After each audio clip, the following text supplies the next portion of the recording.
شہید آیت اللہ علی خامنائی کی نماز جنازہ ادا کر دی گئی۔ علی خامنائی کی نماز جنازہ آیت اللہ جعفر سبحانی تبریزی نے پڑھائی۔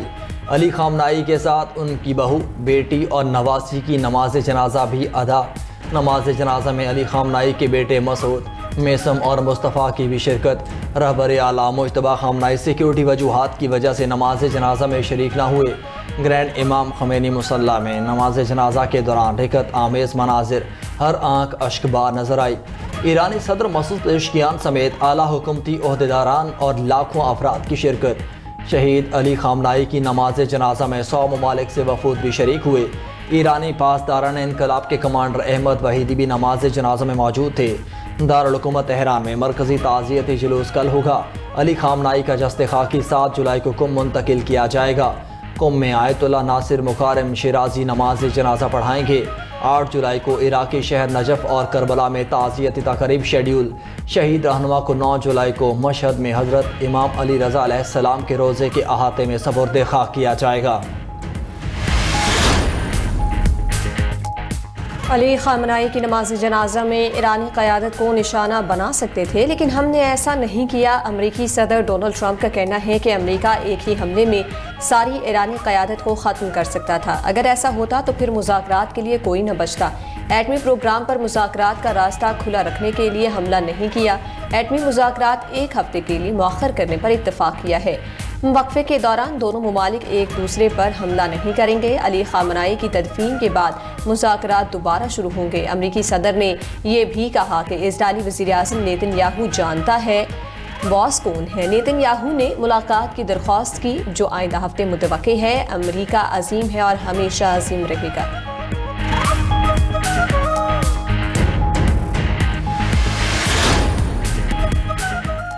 پاک ترک تجارتی حجم $5 ارب تک لے جانے کا عزم۔ وزیر اعظم شہباز شریف کی ترک صدر طیب ایردوان سے ملاقات۔ وزیر اعظم شہباز شریف نے کہا کہ پاک ترک شراکت داری کو نئی جہت دینی ہے۔ تجارت، سرمایہ کاری، دفاعی تعاون، توانائی، آئی ٹی اور کانکنی میں تعاون بڑھایا جائے گا۔ قبرص پر ترکیے کے موقف کی حمایت کرتے ہیں۔ مسئلہ کشمیر پر 2 ٹوک موقف پر ترکیے سے اظہار تشکر۔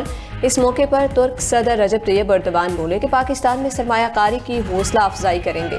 اسلام آباد مفاہمتی یادداشت کا خیر مقدم کرتے ہیں۔ ہم ہمیشہ ایک دوسرے کے ساتھ کھڑے رہیں گے۔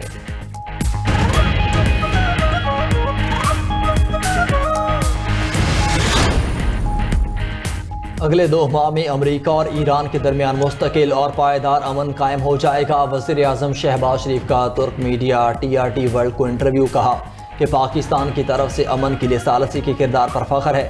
امریکہ اور ایران کے درمیان اسلام آباد مفاہمتی یادداشت تک پہنچنا مشکل اور پیچیدہ مرحلہ تھا۔ اب امید ہے کہ اگلے 2 ماہ میں امن معاہدہ ہو جائے گا۔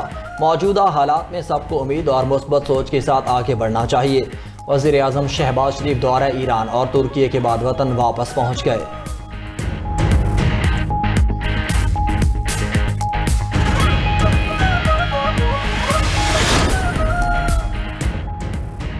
پاکستان ٹیلی کمیونیکیشن ری آرگنائزیشن ترمیمی بل پر تنقید کے بعد حکومت کی وضاحت۔ وزیر قانون اعظم نذیر تارڑ نے نیوز کانفرنس میں کہا کہ ہم ڈیجیٹل معیشت کی طرف بڑھ رہے ہیں۔ ڈیجیٹل کنیکٹیویٹی کے تناظر میں قانون کو بہتر بنانے پر غور شروع ہوا۔ کمیٹی کو کسی ایک کمپنی کو نوازنے جانے کے الزام کے شواہد نہیں ملے۔ کمیٹی کی رپورٹ وزیر اعظم کو پیش کر دی گئی ہے۔ تعلیمی مقاصد فری لانسنگ کے لیے ڈیجیٹل کنیکٹیویٹی ضروری ہے۔ اس موقع پر وزیر IT شیزہ فاطمہ بولی کہ اتفاق رائے سے قانون سازی کی جا رہی ہے۔ ہم نے دنیا کی سب سے بڑی اسپیکٹرم آکشن کی۔ ٹیلی کمیونیکیشن ایکٹ میں ترمیم وقت کا تقاضا ہے۔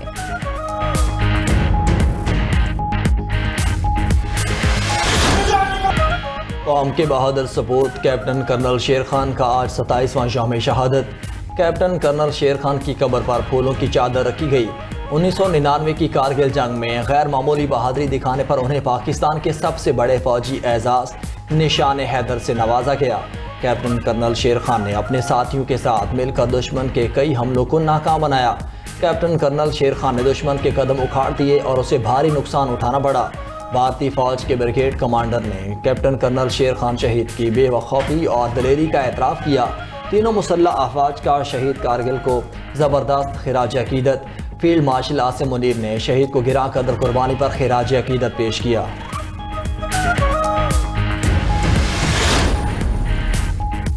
صدر مملکت اور وزیر اعظم کا کیپٹن کرنل شیر خان شہید کی قربانی کو سلام۔ صدر آصف علی زرداری نے اپنے پیغام میں کہا کہ پاکستان کے شہداء ہمارا قومی سرمایہ ہے۔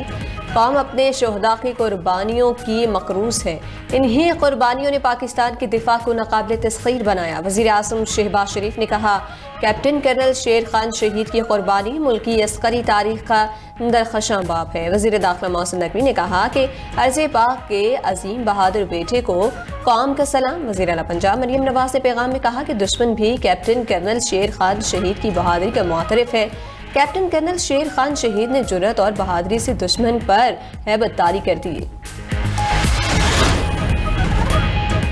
ڈی آئی خان سے یوب سرا خورا کے مقام پر لینڈ سلائیڈنگ سے قومی شاہراہ بند ہو گئی۔ سیلابی ریلے سے سڑک کے متعدد حصوں کو شدید نقصان پہنچا۔ قومی شاہراہ پر ٹریفک کی روانی شدید متاثر، گاڑیوں کی لمبی قطاریں لگ گئیں۔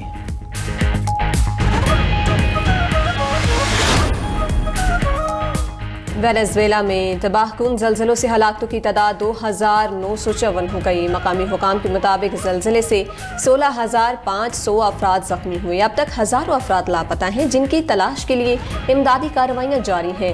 زلزلوں کے بعد سے اب تک 942 آفٹر شاکس ریکارڈ کیے گئے ہیں۔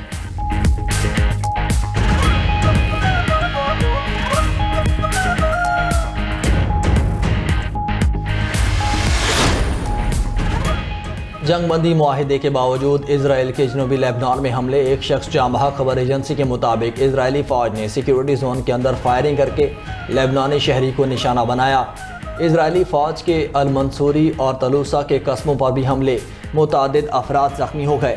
غزہ میں بھی جنگ بندی کے باوجود اسرائیلی بربریت جاری، 48 گھنٹوں میں 16 فلسطینی شہید، درجنوں زخمی ہو گئے۔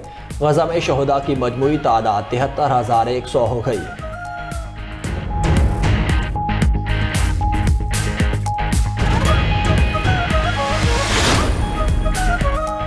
اسرائیلی جرائم پر عالمی برادری کی خاموشی افسوسناک ہے۔ ایرانی صدر مسعود پزشکیان کا کہنا ہے کہ عالمی ادارے اسرائیل کو خطے میں جارحیت سے روکنے میں مکمل ناکام رہے۔ اسرائیل کھلم کھلا ٹارگٹ کلنگ اور دباؤ کی بات کر رہا ہے۔ مشرق وسطیٰ کے بحرانوں اور عدم استحکام کا ذمہ دار اسرائیل ہے۔ مسلم ممالک نے کبھی جارحیت کی ابتدا نہیں کی۔ نئی قیادت اسلامی اتحاد کو مضبوط بنانے کے لیے پرعزم ہے۔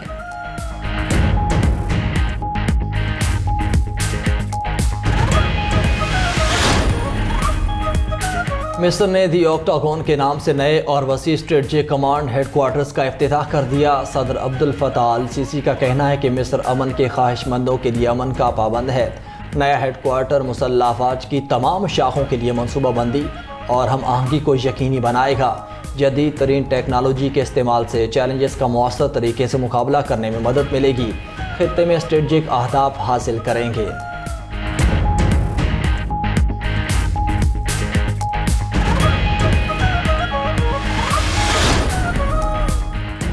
روسی صدر پوتن کا امریکی ہم منصب ٹرمپ سے ٹیلی فونک رابطہ۔ دونوں رہنماؤں کے درمیان 1.5 گھنٹہ طویل گفتگو ہوئی۔ یوکرین تنازع، ایران کی صورتحال اور دو طرفہ تعلقات کی بحالی پر تبادلہ خیال کیا گیا۔ صدر ٹرمپ کا یوکرین جنگ کے پرامن حل کے لیے ثالثی کے عزم کا اعادہ۔